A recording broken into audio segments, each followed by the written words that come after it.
Bonjour. Alors nous allons étudier le schéma suivant, schéma électrique. Donc nous avons une source de tension continue avec une tension grand E et un circuit avec un interrupteur qui au début est ouvert. Et en série, nous avons une bobine, une inductance L et une résistance grand R.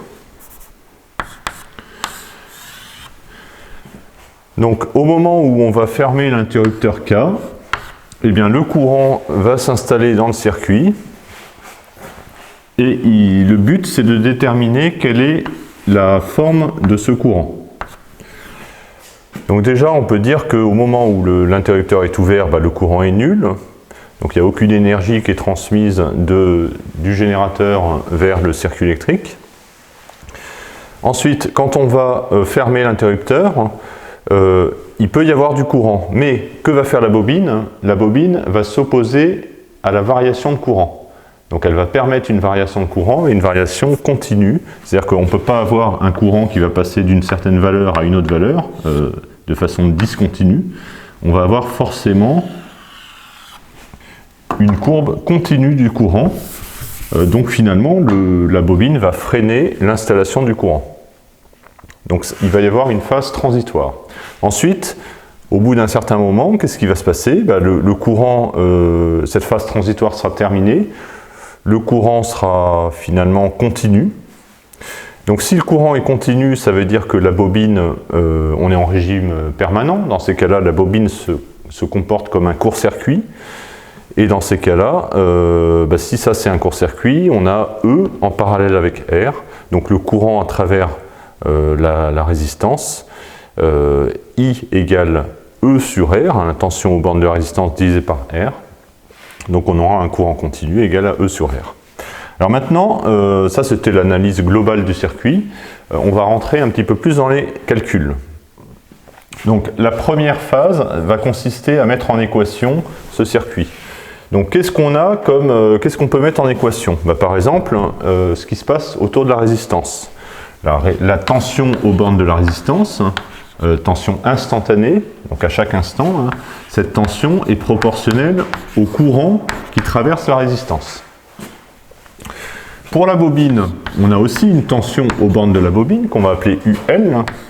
Donc cette tension instantanée, elle est proportionnelle non pas au courant, sinon ce ne serait pas une bobine, ce serait une résistance. Cette tension est proportionnelle à la variation de courant. Donc on peut écrire ça dI sur dt ou bien I'.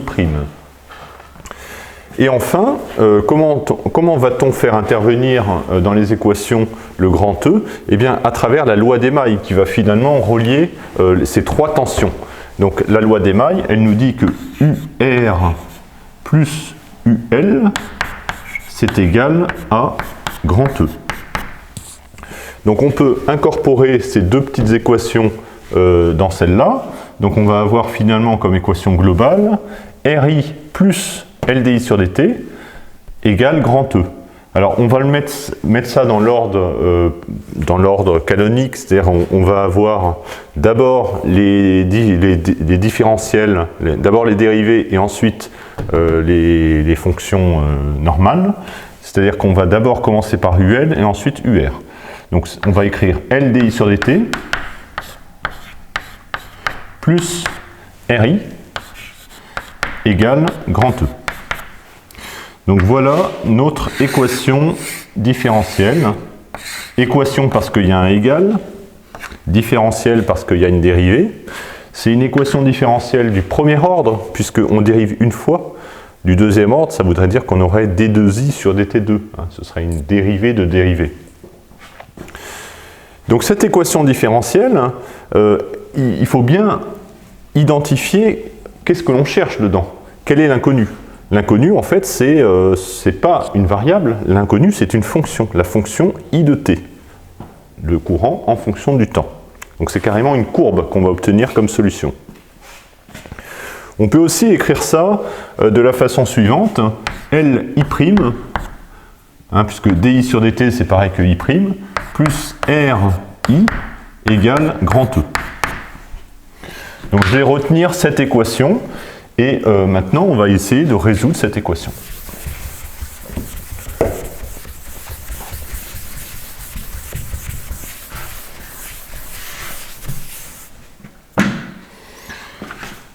vais entourer la variable i. Donc li' plus ri égale e.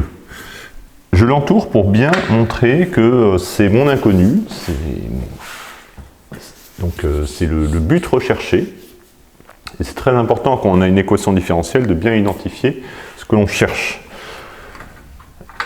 Alors là, on pourrait se dire, on met les i d'un côté, le reste de l'autre, comme une équation classique. Par exemple, quand vous avez 3x moins 2 égale 5, on passe le 2 de l'autre côté, ça fait 3x égale 5 plus 2, donc 3x égale 7, donc x égale 7 tiers. Mais ça, c'est valable pour une variable. Là, on a une fonction, mais donc on pourrait le faire aussi, mais on a une dérivée dedans. Donc on ne va pas pouvoir mettre les i d'un côté et le reste de l'autre. Donc pour cela, il va falloir utiliser une méthode. Donc cette méthode consiste à, d'abord, repérer qu'on a une équation différentielle du premier ordre. Si on a une équation différentielle du premier ordre, on va utiliser la méthode suivante. D'abord, il va falloir résoudre la solution pour cette équation, mais un petit peu simplifiée. C'est-à-dire qu'on va enlever le second membre. C'est-à-dire qu'on va résoudre l'équation différentielle suivante. Li' plus ri égale 0. On a supprimé le second membre. Donc la solution pour cette équation différentielle, elle a toujours la forme i égale, puisque c'est i qu'on cherche, i est égal à k, un facteur k, qu'on va déterminer après, exponentielle de moins grand f de t. Qu'est-ce que c'est grand f de t? D'abord, grand f de t, c'est la primitive de petit f de t. Et petit f de t, c'est b sur a. Alors, qu'est-ce que c'est a et b? Donc, on a ici un facteur, il se trouve que c'est une constante, mais ça pourrait être une variable du temps, qu'on va appeler a de t. Et ce facteur-là, le deuxième facteur, d'où l'intérêt de bien les mettre dans l'ordre, d'abord i' et ensuite i, le deuxième facteur, on va l'appeler b de t. Et ce que l'on appelle la fonction petit f de t, c'est différent de grand f, vous allez voir, donc petit f de t, c'est égal à b de t sur a de t. Donc ça, c'est toujours valable. Donc du coup, je vais l'adapter à mon contexte. Donc b de t sur a de t, je vais faire donc r sur l. Donc voilà ma fonction petit f de t. Ma fonction est constante. Par contre, grand f de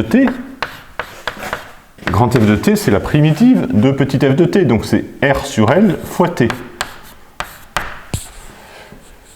Donc du coup, k exponentielle de moins f de t, ça fait k exponentielle de moins r sur l petit t. Voilà la solution de l'équation différentielle sans second membre. C'est une solution générale. Alors ça, c'est la première phase. Il y a deux phases. La deuxième phase va consister à trouver une solution particulière de cette équation différentielle avec second membre. Donc on sait que la solution, elle va avoir la forme de ce second membre. Ce second membre, c'est une constante. Donc la solution va être une constante. Donc quelle constante il faut mettre pour i de façon à vérifier cette équation? Si je mets i égale 5, est-ce que ça marche? Je remplace i', donc si i égale 5, i', la dérivée c'est 0. Donc tout ça, ça fait 0. Donc on aura r fois 5 égale e. Est-ce que ça marche? Pas forcément à tous les coups. Donc il faut trouver une solution pour i qui marche à tous les coups. Donc imaginons que i soit une constante. On va dire que i, c'est égal à grand M, par exemple, la constante grand M. Quelle est la valeur de grand M? Donc on a li', si i